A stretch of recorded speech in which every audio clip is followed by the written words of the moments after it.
Adesanya. No, playing. No, yo, listen, man. That man, son. That's a bad man right there. Yo, what were you guys' thoughts on the weekend's fights? Like, well, especially the main event. Well, y'all know I was my only concern with Adesanya was his mindset coming in because of that loss. He shut up any tiny bit of doubt I had. And the only other thing was that we already know Vittori's hard to take out, damn near impossible. But it was just like on top of that, who's gonna show up on his side? Like who? And I mean, he held his own, but it's just nothing you can do against a man who he's essentially an octopus in there. You can't stop him. He's too good. He's calculating. And remember when we were speaking about last night, he never looks lost. He never looks confused. You could see him standing there and he's looking at him and he's just, he's watching his body and then he decides what he's going to do right there. Everything is perfectly calculated. It's like an honor to watch this man fight. It's an honor. I love it. I love every freaking second of it. And he calls out his opponents. What champ is calling out his next opponent? Yeah. He's supposed to get called out. Every time he finishes somebody, he's like, "Oh, and this motherfucker over here, I want him." Like, I love that. I love that. I'm sure Whitaker was at home with his wife, like.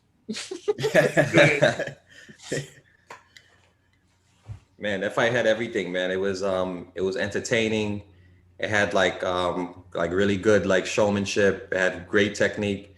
Like what in those pockets, like where he was against the cage and he was doing like his head movement and shit. I was like, damn, son. I didn't even realize. I be forgetting how good his head movement actually is. Like he has like boxing. He has legit boxing head movement. And man, like he was just like when he I don't know if you watched the press conference, but like for one, he improved his jujitsu because he was doing those sweeps like consistently. And then there was that time, I don't know if you watched the press conference, like he put his hand on Vettori's neck. Yeah. And he was like, "You scared, aren't you?" Like so to know that he was like in his head that much and like he was able to, push his limits that way is crazy. Oh yeah, another thing too. We gotta at some point we have to just give Izzy credit for making his opponents get flustered in there when when he's fighting them. We can't just say like, oh, this person didn't show up or this person didn't look this good against Izzy. There's probably a reason for that. He's called style bender. So he's a guy who neutralizes people. So we can't say that with Whitaker. We can't say that with Paulo Costa. We can't say that with Vettori because all of them have the same result. All of them get dominated. You understand what I'm saying? Yeah, and to your point, I believe Silva had a similar effect on his opponents. I mean, even if that mentality of the fighter or that fear of their last fights puts you in a different zone, that's still a skill. Still, that's still an aura you create from your victories. So, however, I do feel like we're not giving Vettori enough credit. I think that Vettori did a lot of things well. I think that Vettori, his boxing improved. I think that defensively he was very sound. He didn't get caught with a lot of those shots that could have caught other people. So I think that Vettori did some things well. What's scary is that I believe Israel had an off night. I believe that wasn't his best night. I think that his teammate dying and everything. Um, like you can see it kind of weighed on him a little bit, but he still had that kind of performance, which is scary. That's showing you how fast he's evolving. That's showing you that his mentality, he's unbreakable. It shows you that when it's time for war, it's time for war. Israel is the real deal, and he has the mentality of a champion. Even after he took that loss to Jan, he still has the mentality of a champion. The confidence is still there. He knows who he is. He's not moved by media or what if he lost it. No. He like listen. The quote he always says, "I love." He always says, "You're on as good, as they say you are. You're on as bad as they say you are." How you see yourself is what matters the most, and it's a beautiful That was thing. beautiful, Jim. That's what Israel always, like he's special, man. Like he's special. Like now that he's here, we have to appreciate him right now as he's here, still fighting, because we 100%. may not see another Israel for a long time. So, incredible job, Vettori. Just wasn't on the level, you know.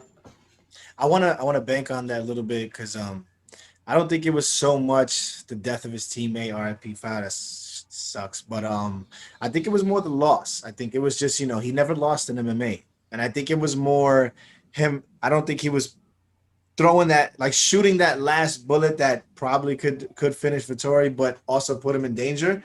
I think he really wanted that W. I think he just wanted to ensure the W, and I also think he wanted to hurt Vittori. That's why I think he kept hitting him in the leg, kick the leg, and then he'll back up, back up, back up, and then hit him a little quick 1-2, and then bounce. And like I think he just wanted to hurt and fuck with him the whole time. I also think that last loss, he knew he had to solidify when under no circumstances could he have lost his fight in his mind. I just think that's probably why he may not have shot those last couple bullets to finish the job. You know what I'm saying? My personal opinion, I think that's what it was. I can see that. Now, yeah, man, Israel. I mean, the only guy right now that I see is like a worthy opponent who I think will give him, a lot of problems is Robert Whitaker right now, because Robert Whitaker looks even better than he's looked, even before.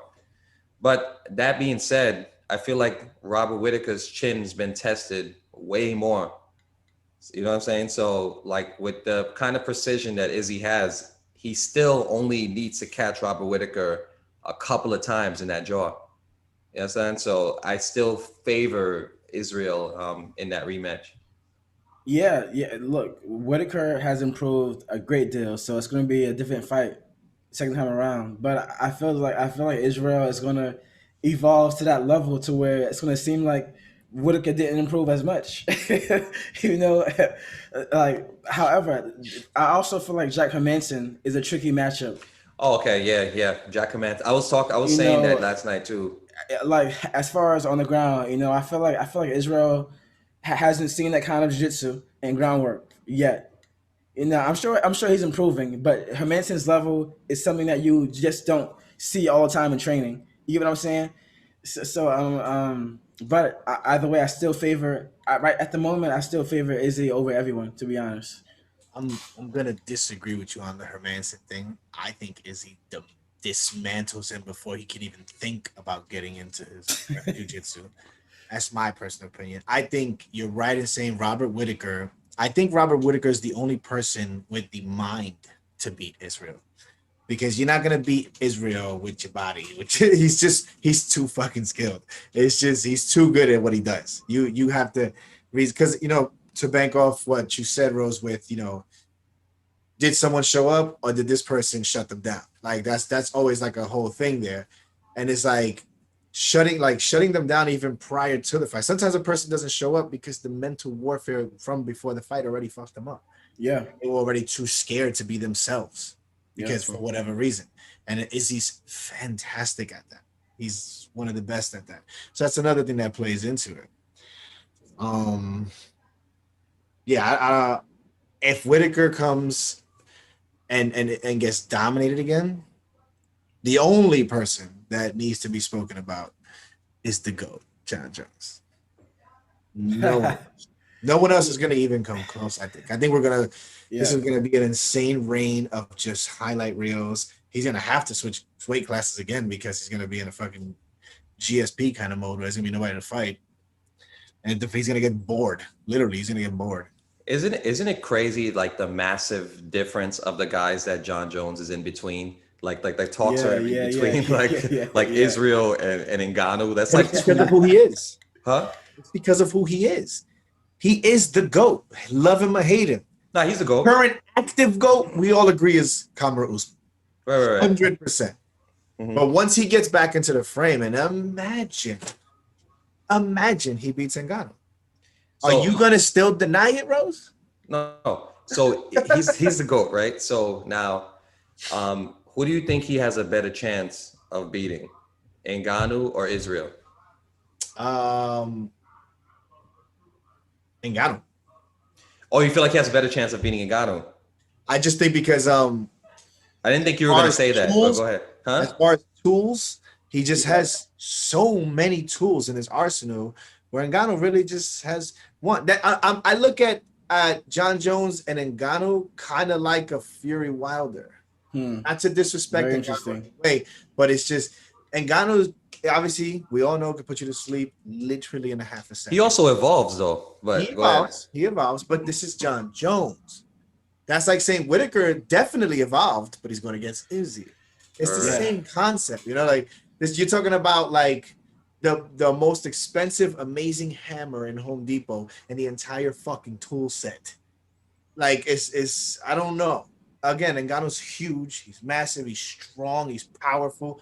But like, is he gonna take him down? Is he gonna control him or not like that? You don't think John Jones can shy away from those punches? Okay, there are a lot of unknowns with the whole John Jones thing because Jones said that he might wait a whole freaking year to like really He said he doesn't care. He'll set wait. into heavyweight. So we don't know what's going to happen or the landscape of that division a year from now, or even his division. So like the John Jones talk, I don't even like to hear right now because we don't even know what the hell is going on with John Jones. We Well, don't let's know. keep it a buck. We don't As know. much as people want to blame John Jones, Dana White has to take blame here too because Ngannou is public all the time. I want Jones. I want Jones. It's Dana White that's not making it happen. Yeah, John last Jones night- is a prize fighter. He's considered Yeah. the greatest of all time. He's allowed to ask for what the fuck he wants. And you Yeah, need to yeah. negotiate with your man because that is a record-breaking pay-per-view. Look, No matter what you're this is how I see it. You're right, but at where it's going, John Jones might say, you know what, I'm going to leave to Bellator to where I'm going to pay more, and the fight won't happen. But then that's gonna bring so much more shine on Dana. Like, how did you lose Yeah. the greatest fighter of all time to a fucking money talks? A multi-billion-dollar organization? You can't pay the greatest fighter of all time what he wants? Do it one time. Do it this one time. He's about to fight the most scariest person alive. If you can't give him the fuck he wants, just give it to him. And let him prove to you his worth. The fuck? Oh, and also one more thing too. Side note: the reason why I mentioned Hermanson is because Dan Hardy made a good point. Dan Hardy said he doesn't believe the path to beating Israel is to like ground and pound him. He believes the path to beating Israel is to catch him when he's getting up and submit him. It's to get him during the transitions. 100% agree. And I believe that Hermanson is one of the guys. If, like you said, he can get him to the ground, that he'll be able to pull that off. Big if. Big if. Like Rose says, I wouldn't go that far. Yeah. Oh man, I torched your boy, bro. That was great. I torched him. I wouldn't go that far. I had to, man. Yo, But can we talk let's get about into the special human being here? This man that we love right here. Oh man. So I'll start it off this one. What you mind start it off? Yeah, go ahead. So originally I had Figueiredo to win the fight, right? But then I saw the face off and I told Rose something about that face off makes me uncomfortable now about that pick. Something about the overly machismo, like trying to intimidate him a little extra, kind of like, man, this is a bit out of character. This is a bit weird. So I felt like maybe the first fight, he was like pushed to a limit. Rose said last night too. He was pushed to a limit where he wasn't being like, this guy wasn't stopping. Figueiredo was hitting him with shots. This guy is still coming forward. I think that Figueiredo is used to being the bully. He's used to being the hammer. So it made him a little bit insecure, and it showed in that face-off. And Brandon just took the fight. He took the fight. No questions, no ifs, ands, or buts, no doubt, no fear. He walked in like that Mexican warrior. Let's go. Let's get it. And he just dominates him. Beautiful display. Couldn't happen to a better person, man. I'm happy for him. Seriously. Do you remember last night we were all in damn near tears watching this man accept that belt? Yeah, man. I was like literally like, oh my God. It was amazing. And you made all perfect points. I mean, his bravado on the lead up was very strange for Figueiredo. Figueiredo's an assassin, not a showman in a sense, like before the fight, obviously. Mm-hmm. And it was weird. And I like how Brandon Moreno said in the press conference, they asked him, they were like, well, how'd you feel about when he shoved you at the face off and all this stuff? He was like, that was the moment I knew I won. I won the fight right there. And it's just brilliant. Like, it was amazing. And Moreno from the bell, from like the let's get it on, didn't give him even a moment to consider a game plan. Just went off. He went off. It was like the first fight, but only Moreno was fighting. It was a clinic. Clinic. Yeah. It's Beautiful jujitsu, beautiful hands, beautiful movement. Man. it's crazy because like historically, like when you have like situations like when Ronda Rousey was got like went over the top with Holly Holm in the press conference, and then you had what do you call it, Connor going over the top with Nate Diaz in the press conference, like things like that. Like the first time when he fought Nate, Yeah. like a lot of times, like I'm almost thinking like you can bet on those situations now, like that the or Connor and Khabib when Connor went over the top with Khabib. Yeah. You know what I'm saying? Like I feel like you could bet on those moments and then win. And then what do you call it? I think with Brandon Moreno and Figueiredo, I think he took a piece of because they say a lot of times when those wars happen, like those super epic wars, you leave a piece of yourself in the cage. Right. But I think Figueiredo, it happened even more so for him because, like Jim said, he's a bully.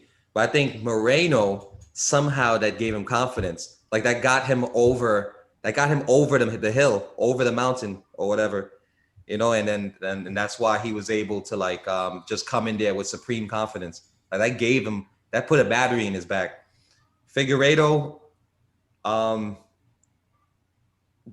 the credit I would give to Brandon Moreno is being able to get to that point, get himself in that position, like 2 weeks notice, fight Figueiredo the way he fought him, you know, take a piece of his soul, and then get him right, fight him to a draw, and then get him into this situation again. As far as like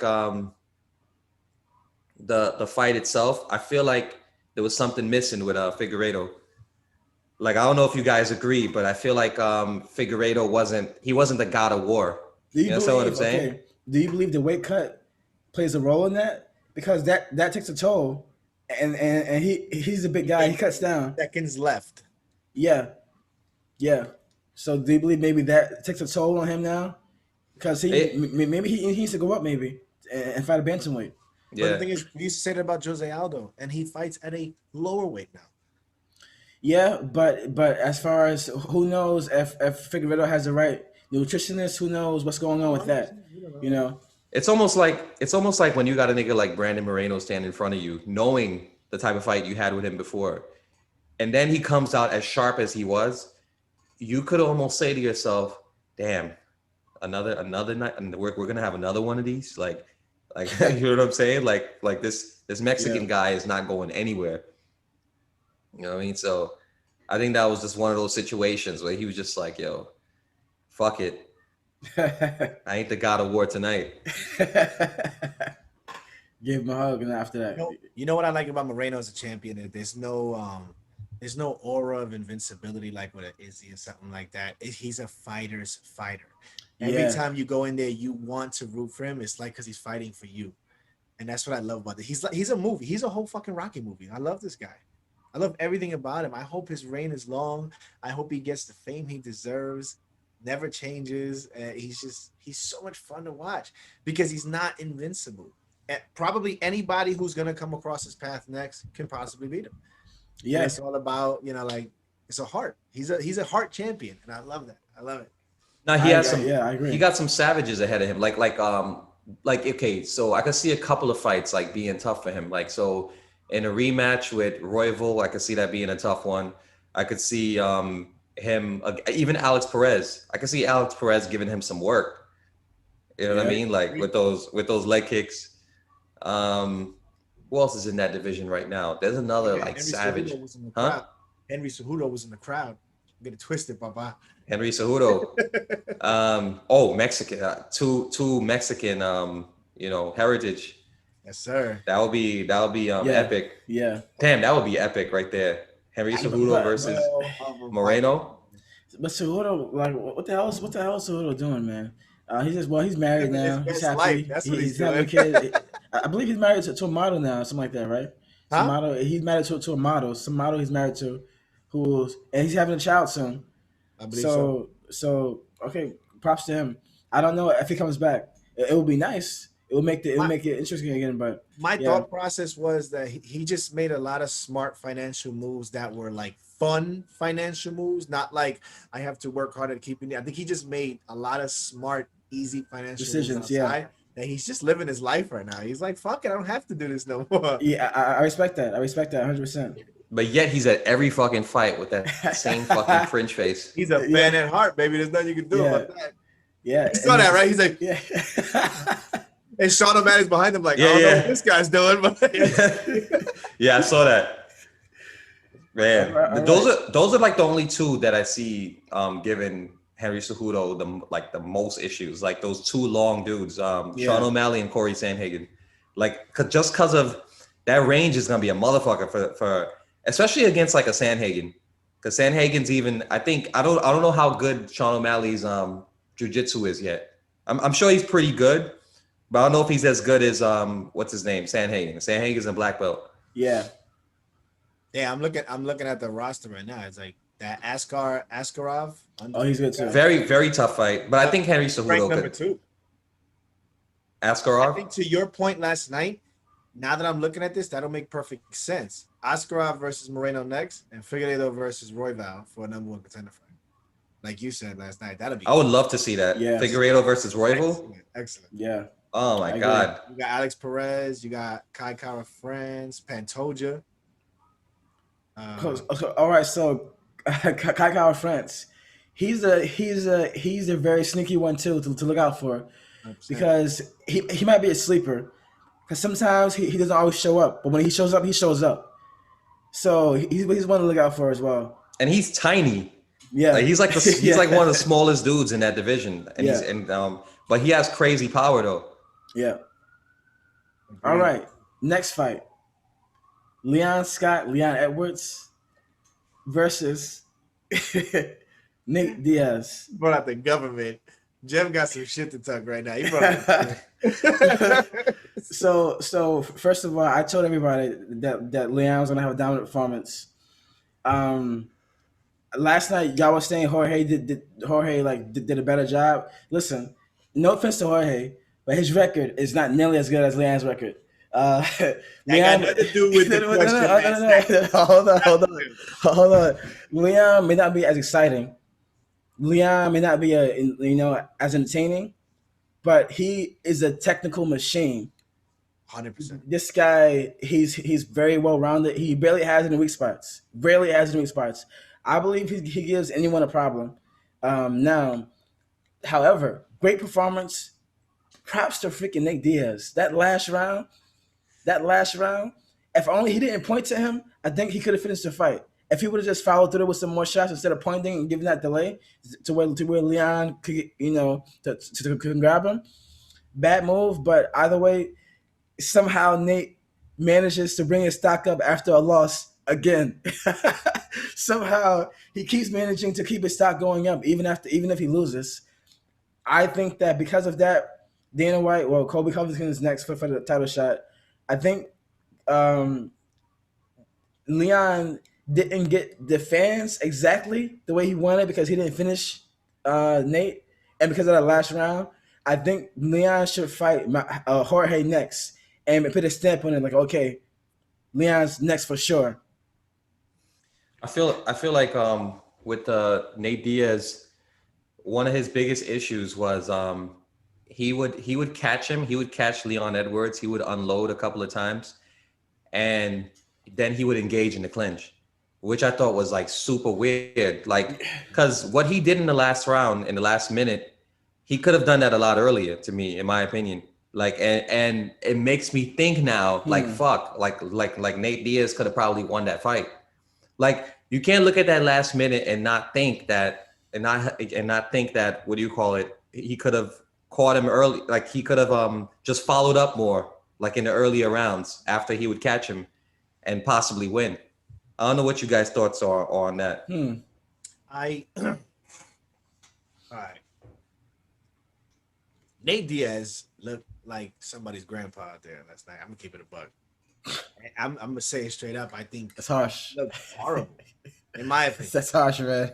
And, and how can I put it? I mean, those last 30 seconds were like, I think I had Rose in the rear naked at one point. I was fucking freaking out. And I wanted it to happen so bad. But to the point with Jorge Masvidal is like, the reason why I say he did a better job, like we said last night, is because I think he looked better. He did way more damage to Nate Diaz, way more quicker. And if that doctor would have just go fucked himself, we would have had a finish. And no matter which way you swing it, that would have been a better. I think it was a better performance even with the doctor stoppage. I think he just did too much damage, and he just outworked him physically and amazing. It was just there was never any fear. It was so exciting too the way Jorge Masvidal did it. And it sucks for Leon Edwards because like the most notable fight he could get is a guy who lost his last 2 fights, and it kind of sucks, you know.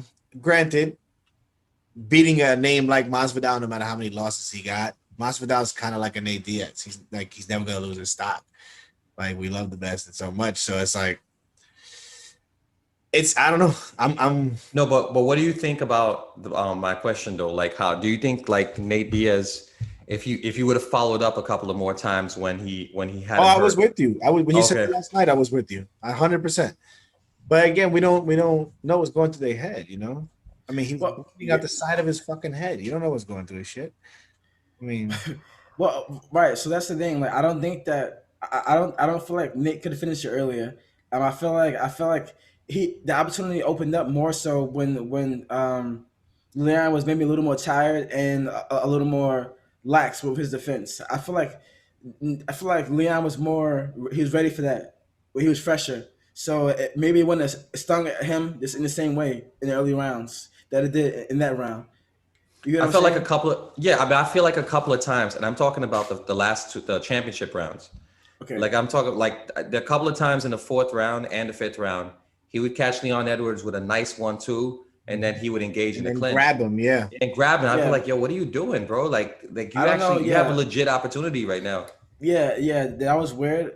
I'm not sure if he was afraid that Leon would follow back with a leg kick or a body kick or something to hurt him with, so he played it safe. I don't know, because you could tell Nate respected Leon from the beginning and was kind of filling him out. You I'll say know, this though. Like Nate Diaz is like a legit like he's like the almost the most, he might be the best example of like a El Kakui type of dude I've he's an seen in the OG. UFC. He's an You understand OG, what I'm saying? man. Like his journey is just as long as Tony's. He's been beaten to a pulp. Like that same way that what's his name? Tony Ferguson got beat by Gaethje. Yeah, Nate Diaz has got beaten like that 10 times over. And yeah. somehow he has still maintained that willpower, that mental, willpower that yeah, it's crazy, man. I don't know I don't know what it is about that Mexican blood.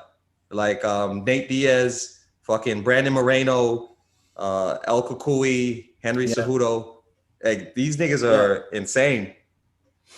And also with Nate, I believe his whole lifestyle overall it helps him keep it helps him keep efficient and ready to fight at all times, regardless. But um, Leon Edwards, but back to Leon Edwards, I feel like that last moment took away the shine from how good Leon looked because Leon dominated those 4 rounds, complete domination, Mhm.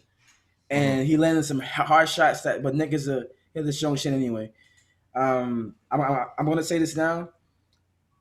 Leon beats Jorge. Leon beats Jorge. Let's be honest here. Leon beats You Jorge think and so? 100%. I am 100% with Jem. I also think that Leon beats.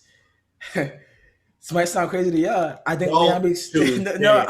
I'm gonna say it. Leon beats Kobe Covington as well. Oh, Oh, okay. As far as Usman, I if don't he think would have so. said Usman, I would have turned his camera off. I think that Usman beats Kobe and Leon. Kobe's chance against Usman is like Kobe has good cardio, but everything that Kobe has, Usman has. So like, but better. right? So like, how do you beat somebody like that? You By the know, way, I wholeheartedly disagree. I think Kobe Covington beats Leon Edwards. I disagree big time. I disagree big time. I I think that disagree with yeah. Leon Edwards beating Jorge. Oh man, look, listen. I'm telling you right now, the way it's gonna look is the way it's gonna look similar to how Wonder Boy beat Jorge.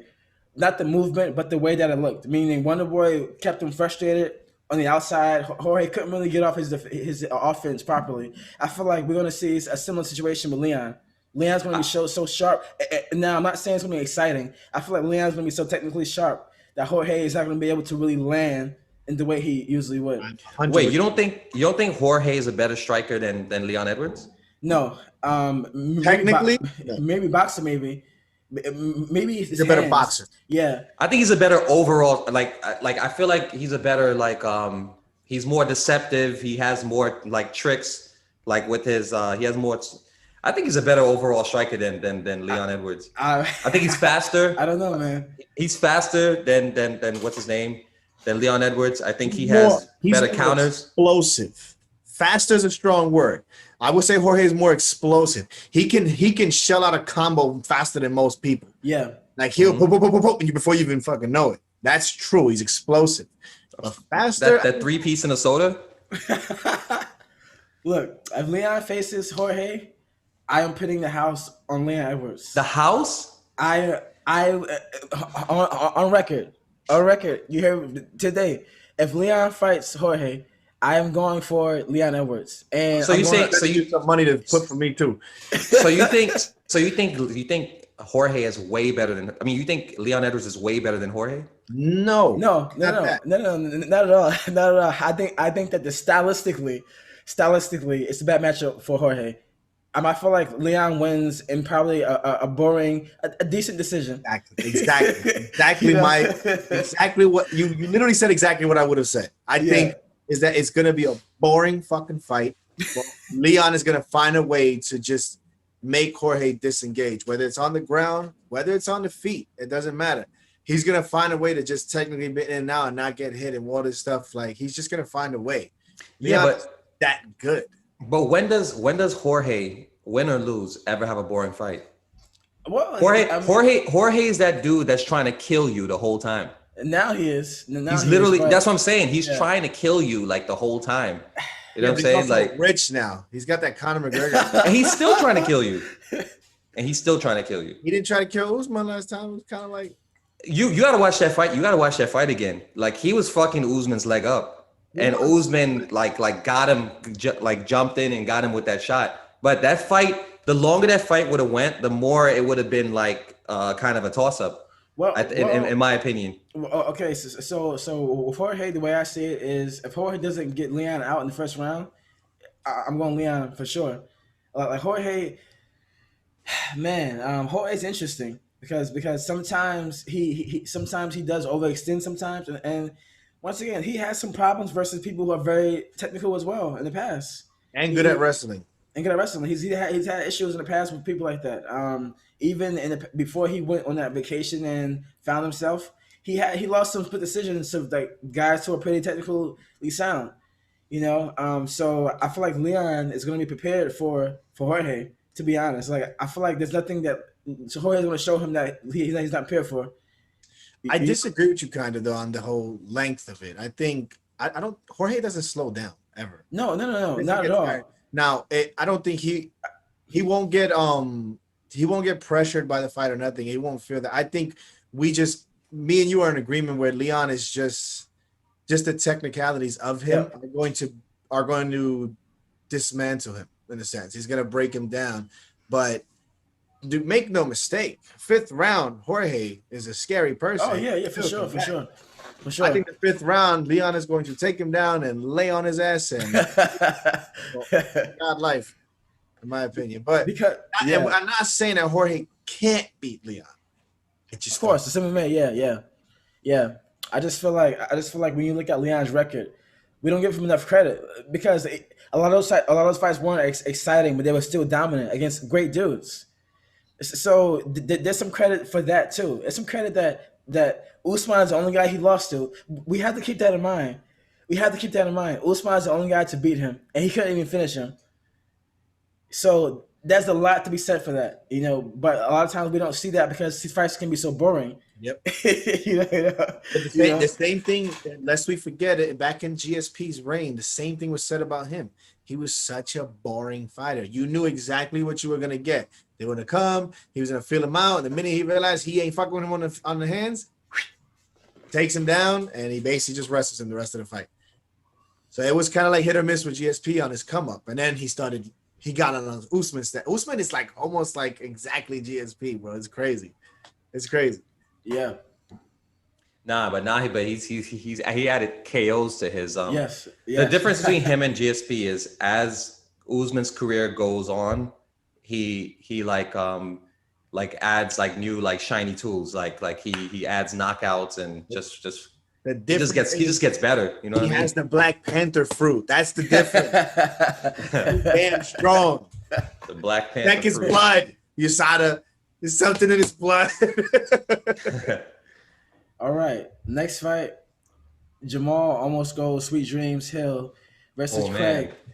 Listen, man. Listen. Almost cool, sweet dreams. Listen. I was almost certain. So I had Jamal on like four parlays, which I lost because he lost that fight. I was almost certain that Jamal gets him out of there. Why? Because Paul Craig is not the best on the feet. Paul Craig just pulls these damn Hail Mary submissions a lot of times when the opponent plays on the ground with him. It's so impressive the way he pretty much pulled guard and caught his arm. I did not see that coming. The way he beat him in that way, you have to give props to Paul Craig. He's a dangerous dude, man. He's So yeah, he's a legit alligator. Like you know yes, how Jacare used to do his fucking alligator shit. yeah, yeah, Paul Craig to me represents that even more because man, like he literally all he did was pull guard, and as soon as they got to the ground, it was like what's his name, Jamal Hill's arm was trapped and he just couldn't get it out. yeah, Like it's like he put his arm in like some kind of lockjaw like animal, you know, pit bull, alligator, whatever, because it seemed like he was gonna get his arm out, yeah, but it just couldn't.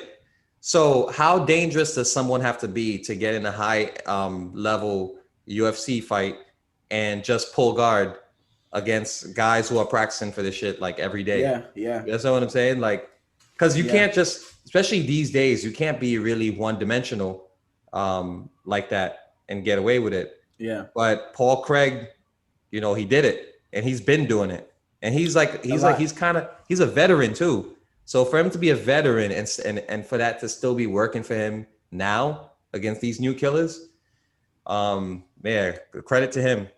Yeah, man. I'm gonna give Paul Craig some serious praise. His jujitsu really has like a Charles Oliveira vibe to me. The way he sticks to you, the way he's never not busy, not working. He's a constant terrifying threat once he has you. And I know we all were hot on Jamal Hill, but I told you on that face off, something in Paul Craig's eyes fucked me up. I told you he was coming hard. Man, I I don't know. I don't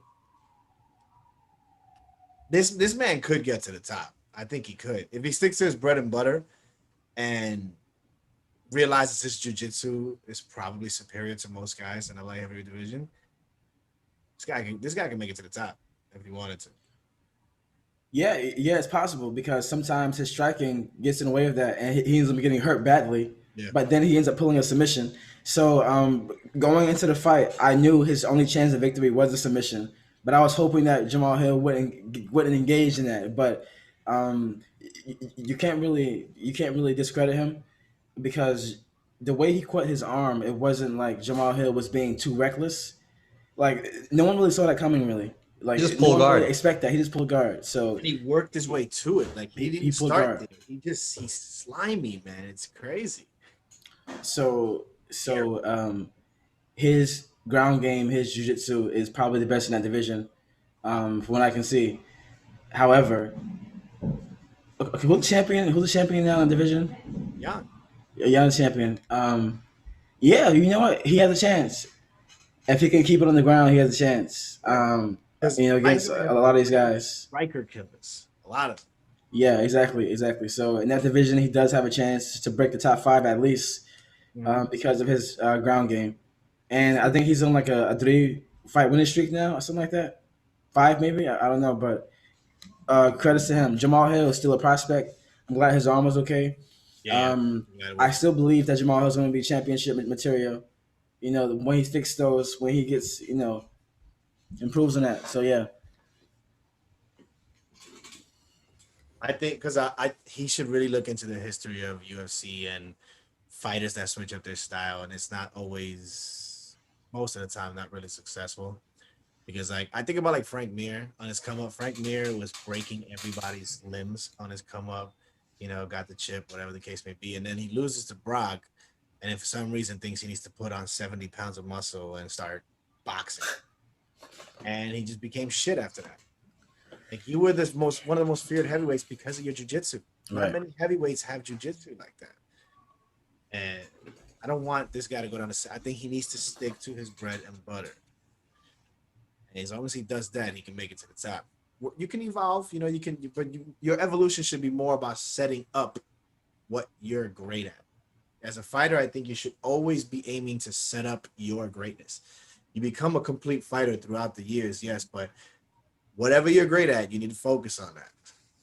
I agree. You never see Conor McGregor trying to go for a fucking guillotine while rear naked because his bread and butter is these bad boys, and it was always there. So That reminds me of a quote by Steve Vai, a guitar player. He says that people always say, you work on your weaknesses. He said I ignore them and just like put steroids on my strengths and focus on that. exactly, Yeah, exactly. if you hear that motherfucker play the guitar, Yeah, you like, I can hear it. Oh yeah, yo, Brad Riddell versus Drew Dober. man, That was man. savage right there. Like I like the whole city kickboxing team, and I'm getting more bought in. Like each time I see like another one of them fight, like these guys have more grit. Because when you think city kickboxing, you don't really think grit at first. You know what I'm At saying? Because you first, think of a bunch of kickboxers who probably have a big hole in their game. But the thing is, none of those fighters are like really perfect, but they all just like have like they somehow look like they have everything they need, like when they're in the fight. You know what I'm saying? Like Volkanovski, um, Israel, Brad Riddell, both of them have all of them have that same mentality to like go numb and to like push through. Because you got to keep in mind, like Volkanovski went at it with one of the strongest minds in MMA, in Max Holloway, was down 2 rounds. Then you can argue like the third round in the second fight, and then he wins the last 2 rounds. You know what I'm saying? yeah. Like whose mind is stronger than Max's? So that team is special, and they're proving it more and more. Like every time they fight. Brad Riddell, he got hurt early, was able to keep his composure. He got hurt in the first round, Yep. was able to keep his composure. He fought amazingly on the outside. I think he just needs to work on his head movement a little bit, but man, he fought amazing on the outside. Um, his angles were amazing. I thought Drew Dober was gonna run through him at some point, but Brad Riddell, he had that, like Israel says, that ayabiokon, that heart of a lion. But hold on. Side note: isn't Dan Hooker also part of the team too? Yeah, Dan Hooker. Yeah, Dan Hooker's part of the team. let's not forget about him because of his recent losses. He's still an animal, and he still went on the tear as well. All right. But yeah, Super fun fighter, yeah. I see like city kickboxing. I think Israel Adesanya is Tom Brady, and city kickboxing is the Patriots during their reign. Like this, we're looking at a dynasty. Whatever that head coach is doing, man, he's fucking incredible. How he humbles these great warriors and turns them into a fucking family, a tribe of just fucking killers. It's just that's some serious shit we watching. We honored to be a part of during this reign because this is the beginning. Imagine how many more killers they got about to come in. in every organization. This team is gonna be on the map heavy worldwide with Izzy at the fucking with the crown. And then the real side note, like that, his outfit coming out was fucking epic. Dope. Yeah, so the mask is obviously it's a Japanese mask. I forgot what it's called, but it kind of resembles jealousy and grief. It resembles it represents a few different things. But the straw hat, you mentioned the story of him paying homage to his teammate as well, because his teammate, the one who was killed, rest in peace. He was like a Ronin kind of figure where he would train in private and just like and when they had no idea he was training, and then they'd be sparring and he was a beast. You know what I mean? So and the fact that they said that Israel said that this dude beat his ass in the last training session shows you, man, they have some killers who aren't even in the UFC yet. So it's scary. Great team, man. Brad Riddell, I had him going into the fight. I had him, but I had him in all my bets, but I was still a little nervous. And when I spoke to Rose's confidence, Rose's message in that chat say that Dober might like run through him. It made me like question my own pick at the time because I'm like it's possible. But Brad, man, he showed the heart of a lion. He showed that go numb that he told Israel to do. He showed that skill. His head movement wasn't that bad, actually. It got better throughout the fight. It did. Like he had some nice slips in here to where and really nice slips. And I love that pull back, that pull counter style a lot of them have in city kickboxing. Um, but Brad Vidal, man, still undefeated. Still undefeated. He just beat one of the toughest guys he can beat. So this makes me more confident that he actually is going to break the top five and be great in the division. The fact that he got past him in that way, I'm like, wow, okay, he's passed a big test. you know, so man, Bearman, great coach as well. Yeah, Nah, go ahead. Kai Kara France also last fight first round KO. Let's not forget about Kai Kara France. The team, absolute great team, man. Bearman, great coach. I am psyched. I'm excited to see where things go. I'm excited to see uh, the next champions from that camp. Yeah, I was calling it from the get. I even walked up and down the bar telling everybody, "This is fight of the night. This is fight of the night. Pay attention." I started telling everybody.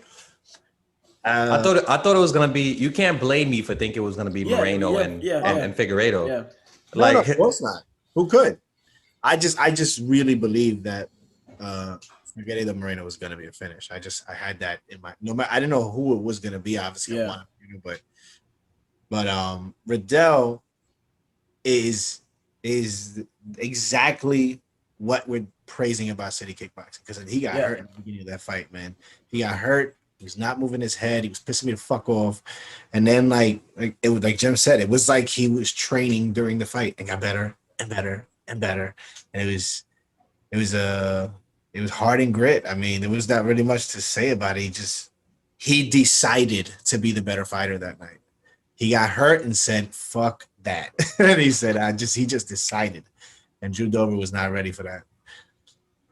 So to your point earlier, when you were saying how what do you call it, Moreno does not look like an unbeatable champion. Like he does not like that he doesn't have that dominant look like a Figueiredo, like someone who captures the imagination. I feel the same way about a lot of the city kickboxing guys. Like I don't feel like I don't, when I look at them, I don't see like guys who are like overly imposing, but these guys are like winning with like technique, like all the time. Like it's insane. Completely Like tech, huh? Yeah. Completely agree. And it's also great to see that Eugene brings in great wrestlers as well. They have great wrestling coaches as well. You saw how you can see the improvements in wrestling in those kickboxers. That's going to be a scary camp. Listen, imagine Israel's wrestling is going to get better too, and Brad Liddell, the whole camp. So imagine them. Oh, one last point. Back to Leon Edwards, real quick. It came to mind. Leon is also very young compared to these guys. He's like 28 years old. So I feel like when these guys are in the end of their career. He's still going to be in his prime. Anyway, He had a glitch. He glitched up. He came back. But Future Gem was like, "Yo, you bro." But the fact that they have good wrestlers and wrestling in that camp is so great, man. Because I hate seeing good strikers get taken down, can't get back up, and they're stuck and they lose. I hate seeing that in UFC. I'm tired of seeing that. That's the thing about city kickboxing too, is that they're super open minded. They're super open. They don't care. They do whatever it takes to be their fighter. That's gonna be a tough squad to best, man.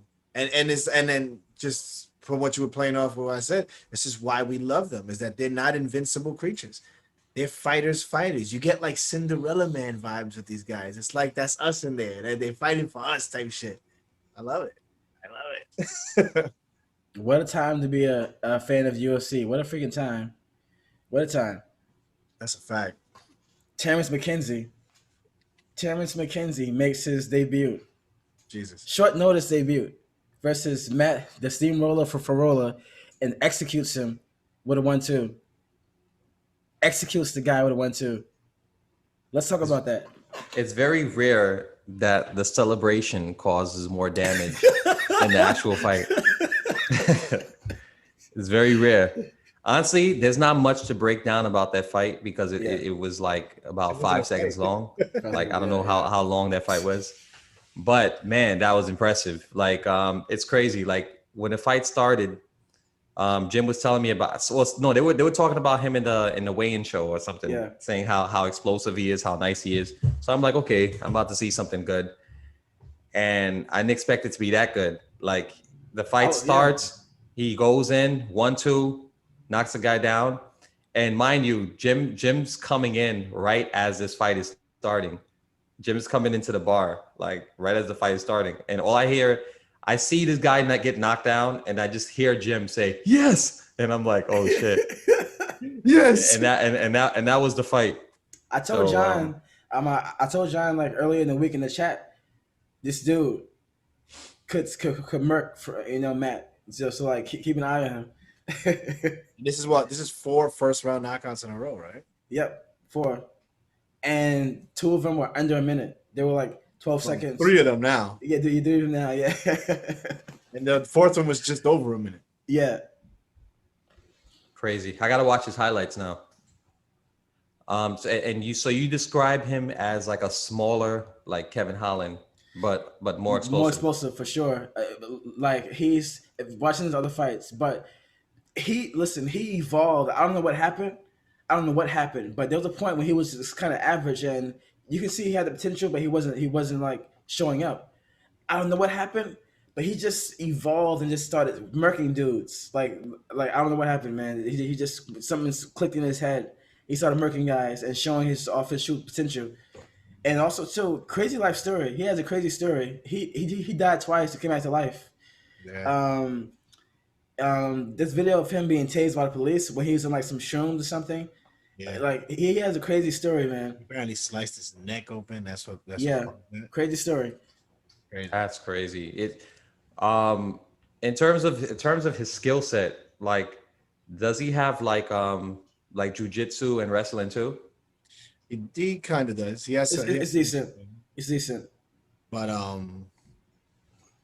here and there. I mean, my biggest worry with him is injury. I feel like he's gonna be one of those injury prone guys.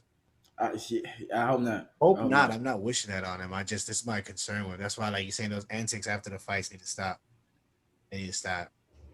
And to speak to your point, like about being able to maximize on what you're great at, like this guy, he's another one of those type of dudes that I think, if he focuses on his strengths and he just practices wrestling and all that kind of stuff, as much as he can, like how Israel does, those are the type of things that allow you to be dominant. Like because Khabib was never the best striker, but eventually he became a solid striker.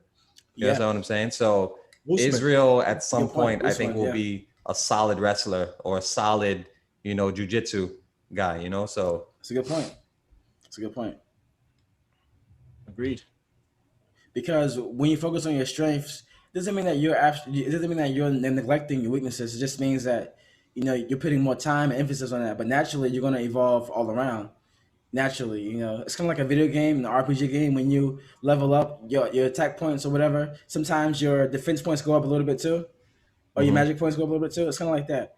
So, yeah, Terrence is gonna do a lot of damage in that division for sure. That's lightweight. So, man, the lightweight is just getting more and more stacked. All right. Are there any more moments on that card that stand out to you? Oh yeah, man. Kinzad and Davis, amazing fight.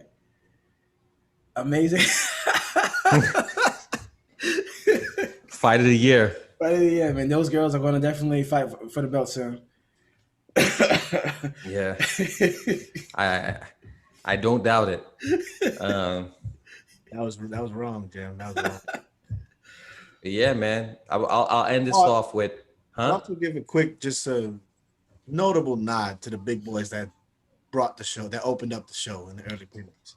Felipe. Oh, Felipe. Felipe, You he's know, good. when I first saw them, I always have this thing with like chunky, sloppy looking heavyweights that I'm just like, I hope they put on a show, man. They Now did. Felipe is nasty. Yeah, the fact that they went the distance and was still banging at the end, I loved it, man. They need to get some props, man. They Yeah. need Yeah, I to give agree. them cash.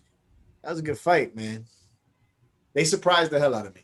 I was expecting like a sloppy, fucking Ben Rothwell kind of out of breath, 2 minutes in type of deal. Yo, they're getting busy, man. Yeah, like both of them were super durable. Felipe has crazy like boxing, like the way he rips to the body and oh man. And has fun with it too. He's like a kid in there, bro. He's just having fun with it. Granted, Yeah. Paul Felder was making really good points. That a lot of time when he's like, he's doing these little antics and saying like, hey, like having so much. Though at those very moments, he could have capitalized and knocked the guy out, but he was too busy deciding to play around instead of doing that. So it's something he may need to. His corner may need to tell him like, yo, stop fucking acting like a fucking kid, man. Get the job done. But it's crazy though, right? Because sometimes that's kind of what we like about certain fighters, like Nate Diaz, right? When he hurt Leon Edwards and pointed at him, the feeling of that whole thing was different than if he would have like just followed up. Yeah. You see what I'm saying? Like It was looking at epic. that in It was slow epic. motion looked It was epic. like crazy as fuck. Like Yeah. because it made it a moment. You know what I'm saying? It's Yeah. it's one of Nate Diaz's iconic moments where he sees someone's tired or he sees someone's hurt and he points at them. Like that's the whole Stockton Yeah.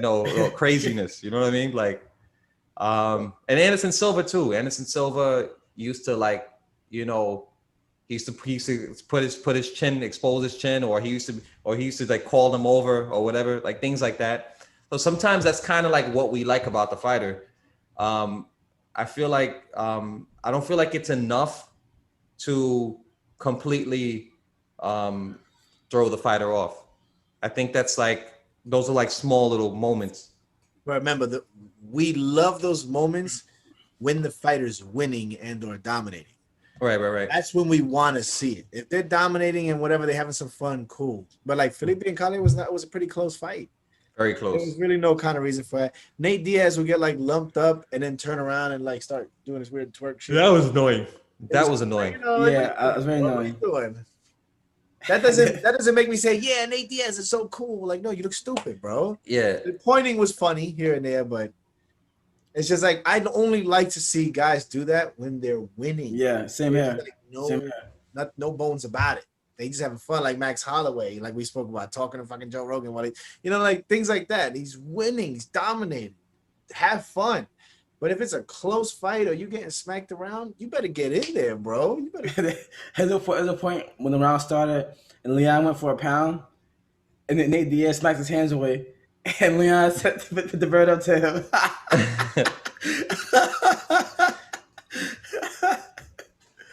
Yeah, man. Nate is one of a kind, man. Yo, when is the Sandhagen and Dillashaw fight scheduled for? Man, Next that's month. like when next month? Are you sure about that? I think it's July, isn't it? Or maybe August, actually. I think August. I think It might August. be August. As horrible as that sounds. Damn, that's more time for Injuries. Cyril Gahn and Volkov is coming up in 2 weeks. Didn't know that. that's Yeah. more time for Dillashaw to inflict another injury on himself, to buy himself more time. July 24th. Nice. July Okay. 24th. All right. And then the week before that is Max Holloway. Against Yair. And then 2 weeks before that is Poirier Connor. All right. So the Dan Ige card versus Korean Zombie. I'm not sure about that card, to be honest. I don't know what's going to happen in that card. It's this weekend, right? Yeah. Kind of a toss up. I like, it's crazy to me that you guys just wrote off Korean Zombie. Like, Korean Zombie Nobody is writing him off. Don't play yourself. Oh, okay. You know what it is? That's what it No. felt like. Like, But you know Ige's my man. I am writing him that's off. what I'm no. saying. I love Ige too, but I'm like, writing him off. huh? For this fight, I'm running off Korean Zombie. You're writing off Zombie. No. For I'm this writing fight. him off. Korean Zombie did an interview, and he was saying that if he look like he said that he's thinking about retirement if he takes too much damage during his next fight. Did he? He said that. He says this. That makes me Send believe that to me when this is over. Yeah, that makes me believe that he's going into this fight with a weird mindset. Like, as a fighter, to say that and have that in your mind, like during a fight, like how free are you going to be? Yeah, I didn't know that. saying? Dana always says it. The minute a fighter even mutters the word retirement, When I heard that, I'm like, really? Man, that sucks, man. That sucks. Like, I don't know what's going on with his family, or maybe his eye, or maybe his health isn't. He's not telling people what's going on. But to hear that, I'm like, that sucks. Yeah, It really does. That sounds pretty bad. Yeah, I didn't know that detail. So because of that, Right. I feel like he's going to fight not himself, and Ige is someone you can't afford to sleep on, or come into with a weird mindset, because Ige is coming in to kill you. Right. You know. Yeah, Ego was a little spitfire. Little spitfire. Now he is like, he's like this undersized featherweight, like, who just fucking hangs in there. Yeah. You know what I mean? He hangs in there until he becomes like a giant himself. Yeah. Yeah. He's kind of like, to me he's kind of like a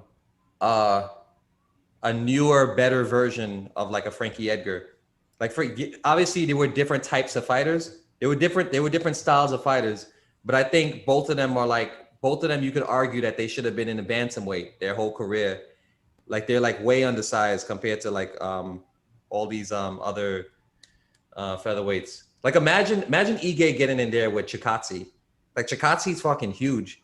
Yeah, or like Zabit. That's Very what I'm true. saying. Like, these Very guys true. are giants. Like standing in front of Edgar and Ige. Yeah, remember last week with Fioro, the flyweight? Remember that one? Oh yeah. Yeah, man. But like I said, what an amazing time to be a UFC fan. This is the most exciting time I felt in years being a fan of the UFC. It's so exciting all around. Like, it's just so exciting in every aspect of it, every division. Prospects, new guys every week. Somebody new might surprise us. It's a great time to be a fan of the sport. We're literally in the transition of the next generation. Yep. So it's beautiful. Some people have managed to evolve in the next transition, like Oliveira. He's managed to like to me, that's the most special aspect of him, is the fact that he's from the old era. Pretty much, he's been fighting since like the I think 2010 or earlier than that, and then to still be here and to look like one of the fighters who's part of the progression of MMA. How many fighters do you even see like that right now? There's not many. I can't even name another guy right now. Maybe Usman. Usman? Usman has evolved tremendously throughout. Yeah. No, what I'm talking about is like someone who's like literally from like the old era. Like Usman's not from the old era. You understand what I'm saying? Like, Yeah, you're right. There's All of- somebody. It's probably one or two people, maybe. I feel like can't Glover. think of it now, I feel like Glover kept himself relevant, but I don't Yeah. know. I don't consider him to be like a fighter who has like evolved like a Oliveira. Yes, like Oliveira, it was like building the perfect fighter.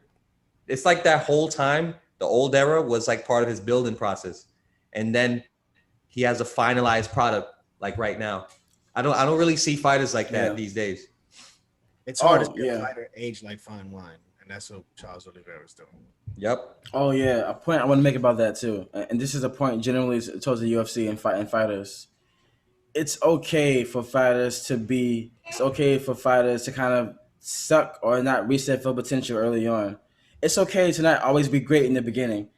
There's like we have to realize not everybody's going to be a instant prodigy off the back. Not everyone's going to be like that. There's some people who are like Oliveira, some people who are like that. They come into their own, like Brandon, Moreno, who come into their own. There are people like that. So we have to realize that because someone's losing or don't look a certain way doesn't mean that they can't just it's completely change up the narrative. With a few fights or some more training. Yep. Brandon Moreno, last pick on the Ultimate Fighter, last pick, right? Had almost zero jiu-jitsu to being the flyweight champion of the world and beating one of the most menacing champions of all time. Also getting cut in between those two timelines. Yep. Cut. Getting cut. Back. So Crazy. Dana White, take time to build your fighters. Believe in your fighters and build them. Don't just throw them to the wolves early on and say, never mind, he's trash. I'm going to cut him. Build them slowly and properly. Matter of fact, do we have time for one more conversation? I got like 2 more minutes. I wanted to say something about the Claressa Shields situation. Like, I at first I was like, why the hell would they put her against a jiu-jitsu person? First off, and it's going to the whole build your fighter thing. Why not just put her against a striker? Build her up, give her time to get the feels in the cage and stuff like that. But that third round, that chick grabbed her and looked like she knocked herself out. Right. That's what I'm saying. Like, they chose the right girl. Under the table, like how much money is they give? I don't know, man. No. Listen, they chose the right girl. They chose the right girl for that fight. Even though she's a brown belt, they chose the perfect girl for Claressa Shields to and even then Claressa still struggled, which shows a lot about her ground game. But that girl had her head up the whole time, like freaking Sagat from Street Fighter. Her head was like straight up, which was like right there for Claressa's knockoff. But but that was the perfect girl for her to come up to. I'm going to disagree with you. Listen, man, I get what you're saying. Girl. Like the first fight for a boxer should have been a striker. Period. Yeah, but I'm guessing they couldn't find someone who was I don't know bad at striking. Yeah, right, exactly. so they try to find someone who was like, okay, this girl has experience, but she's kind of a bum. She's kind of a can. So we're gonna throw her and hope that and hope that she gets squashed. And the can fought. But the last round, she held out her leg. I'm like, let go of her leg. Let go of her leg. I only did. Let's keep it a buck here.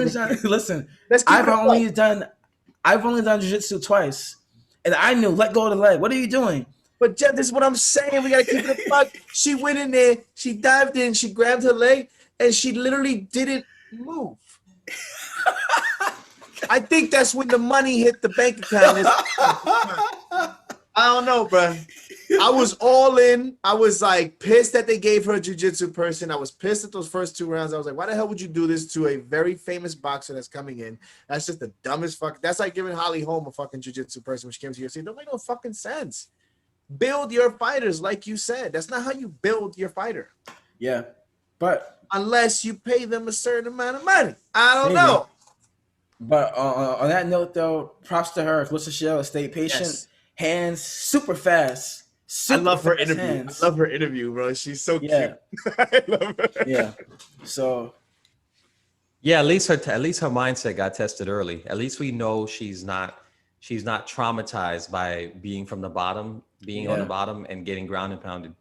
That shows you a lot about her mentality, that she was still positive in the third round. And she was like, I'm about to dog this girl or whatever. You know what I mean? She's from the hood. She's from like her town, the water is still lead inside of it. So like she's not she's no Yo, joke. isn't that She's no crazy? joke. Still.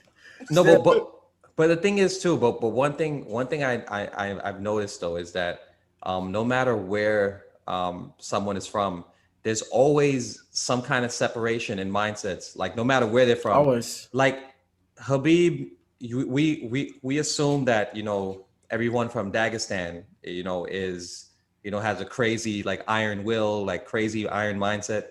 But the thing is, there's still a separation between Khabib and the rest of the dudes from Dagestan that we've seen in the UFC. You know what I'm saying? Like those guys have strong mentalities, but Khabib is like has another level though. Well, as far as the mentality or as far as the skill, because sometimes people have this mentality, but they aren't as skilled as him. So like, it appears that they don't have the same mentality. So I'll give you an example. I'll say like when you look at like a Kevin Lee, right? Kevin Lee is from Detroit. I don't think Kevin Lee has the type of mindset of, we'll say like who's like a hood fighter that had like an iron will.